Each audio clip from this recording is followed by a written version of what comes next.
Hi, this is Colin from Watch Off the Cuff. I am excited to have this number one stocked in my store, but I ended up getting one for myself anyway. So today I'm going to talk about the Horotec MSA10.311. They call it CurveTool. It's a tool that you can take a standard straight spring bar and curve it in case you have a strap and watch that takes a curved spring bar. So anyway, I'm going to unbox this now, and I probably should just taken the plastic off before I do that. As a side note, it is July 20th, 2024. I also have Seiko capacitors and Citizen capacitors now in stock in the store. So if you're looking for them, especially if you're in Canada, then yeah, let's hook up. Anyway, so here it is. I was recently in Geneva, and I saw this both at the EPHJ show and when I had the opportunity to go to the Horotec headquarters. Anyway, and I saw this and I was like, oh my God, this is so cute. I want this. Anyway, so so in the past, like a couple things I like about this. There's a couple of radiuses here. So if you had a short spring bar, you could do it in this this part of the mechanism, and then over here we've got a slightly bigger one. The width here is important. So previously, I had this tool to do the same thing, which basically looks like a what they've done is they've taken a standard or fairly standard set of pliers, and you can see it's welded. Like it's not ugly, but it's not pretty. So anyway, so the problem with this one is, and I'll just grab, say, a 23mm spring bar, which is maybe, and you think, okay, that's bigger than most people are going to do. If I put it in there, oh, here I'm going to break my rule too. We have to do a smaller one. So let's take like an 18mm or something. So the problem becomes if I put it in there, and this one's not so bad.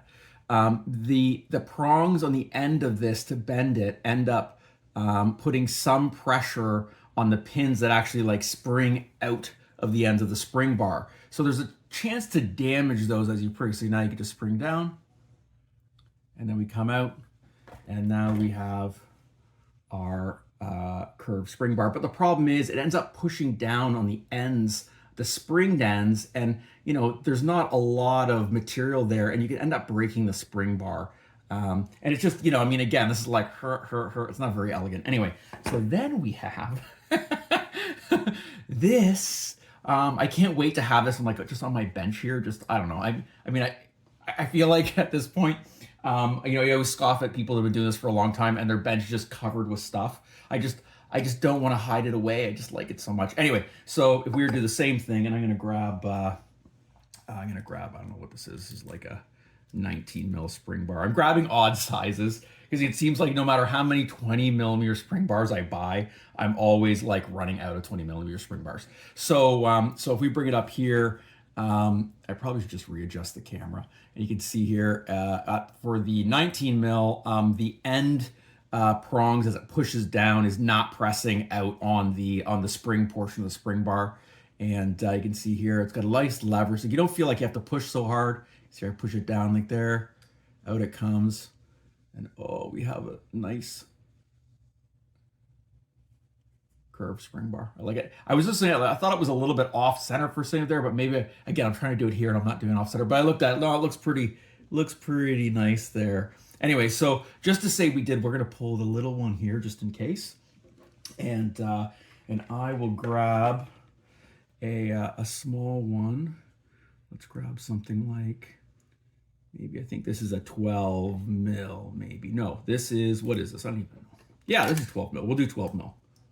12mm things. In case you're wondering, I'm pulling from this tray here. Anyway, so we're going to place it in here. Oh my goodness. Normally I do it on the bench, but we'll hold it up. So there we go. We got it in there. Make sure it's lined up, put a little pressure on it. And then we just push down a little thing. Oh, like butter. Look at that. Oh my goodness. So anyway, I did it with just some standard 1.5 spring bars. This has got a nice amount of leverage here. Again, it feels nice and smooth. I'm doing it right out of the, what am I doing here? Let's back up a little bit. Nice and smooth here. Ooh. And I'm sure, I mean, I could prematurely bend some 1.8 mils or whatever, but I think that the 1.5 has demonstrated it well enough. So anyway, so this is currently in the store. I thought this was really cool. This is probably my most exciting stocking, a bit of like stock from my stocking order, which again, I immediately just stole one for myself. It's terrible. It's like, you know, it's like I'm trying to sell this stuff and I just take it for myself. Anyway, I really like that one.